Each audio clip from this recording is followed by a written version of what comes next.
Good evening, everyone. Welcome back to the Talking Ballax podcast in added time. As you can see, different location this evening. Out on the balcony, soaking up the last of the week's rays. You know, thunderstorms rolling in apparently, but you know we'll take the sun while it's here. Busy week at work, so nice to get out in the sun a little bit. And I thought I'd spend this evening sharing some good news with you, wonderful people. And that is that the sexy football show rolls back into Leicester as the managerial merry-go-round is over once again with the appointment of Enzo Maresca. Okay, the Italian. About 43 years old, time on his side. I'm not going to sit here and pretend I'm some football hipster that knows loads about him. I ain't got a clue. Don't know what he's going to be like. I can only go off his statistics. I can only go off the recommendations that he's been given from some very, very esteemed people in the game. And I bow to their opinions very much. Pep Guardiola, very on record, wanted to keep him. Was really, really open to keeping him. Esteban Cambiasso, absolute legend at Leicester City, even though he spent one season here, was sounded out as somebody as like a reference for him, and couldn't preach highly enough of him. Got a very, very good track record in terms of clubs he's played for, people he's played under. Good pedigree. Bit of a negativity around his time at Parma, his only real stint as a manager, where he was only manager for 14 matches, won 4, drew 5, lost 5. Sorry. Points per game about 121 per game, which is it's not great, but then that's a very, very short stint. He wasn't really afforded time to then sort of change anything, implement style. And any Leicester fans out there, I raise you Martin O'Neill, who in his first 16 games I think only won 4 games as well, and people were sounding him out and mentioned O'Neill a couple of times this week. If you've missed it, go back and listen to our Barry Pierpoint special about time in the 90s. But that amount of games is not a fair amount of games, I think, to assess a manager's credentials, really. His time at Man City, had 1 season at Man City under 23s, as their actual manager, averaged 2.21 points per game, 19 wins, 5 draws, 4 losses. I know that's the under 23s, but actually, if you go to watch some of the under 23 games, it's a very bit of a mix and match. But City have got untold credentials. I read a lot of articles this week about when he was at West Ham as assistant manager. A lot of the players said he was like a tactical mastermind, so there's that. But it's an exciting appointment. Whatever we say, there's a risk attached to it, and that's what makes it exciting for me.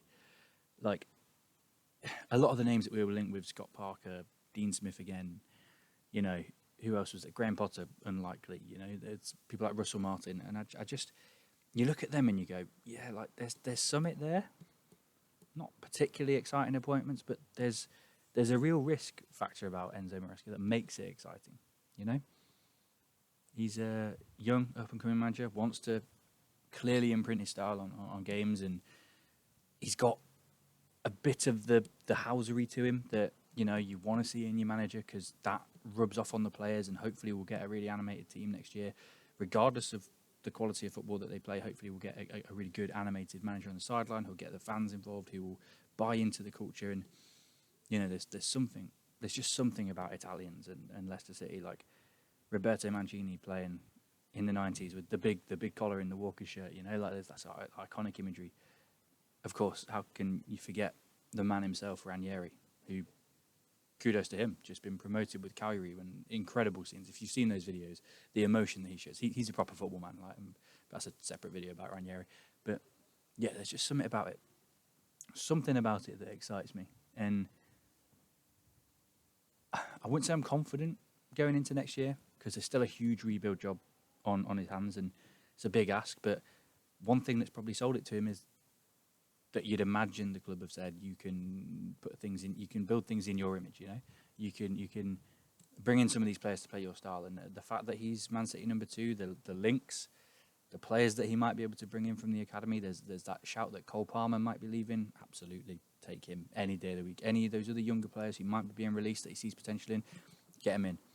He's used to working with young players. Under 23s says that. And we've got Maswanise, and we've got, you know, Alves and Braybrook hopefully coming back. And even though we've dropped down a level, there's still untapped potential at Leicester City, and I'm hoping somebody like Maresca can really buy into that. And as a young manager, up and coming in the game, will hopefully build something. I'm under no illusions now that if we're in the Championship and he has a good season but we don't go up, that there's the risk that he could be poached. I understand that the financial position in the Championship is a lot weaker, but it's exciting. I'm suddenly excited again. I'm slightly more optimistic than I was a week ago for next season, and I definitely think Maresca ramming with Leicester buys in, like, it writes its own chance. But knowing Leicester fans will just sing it to Seven Nation Army or something like that because we're unimaginative bunch. But I think if we really get behind him and the boys from the first game of the season, whoever that's against, don't know when the fixture list's out, we might just have something here. We might. But I think we've got to be patient because it's a manager who's coming into a brand new club that's going through its own transition, who's going to put in his own style. So we'll see how Maresca does. Let me know what you think. Any comments, reply to us on Twitter, put it in the comments on YouTube, and I'm more than happy to engage in that conversation. Well, how do you think Maresca's going to do? Do you think it's a big gamble? Do you think it'll pay off? What sort of players do you think he'll bring in? Anyway, don't forget to like, share and subscribe. Retweet, give us a 5-star rating on Spotify, all of that.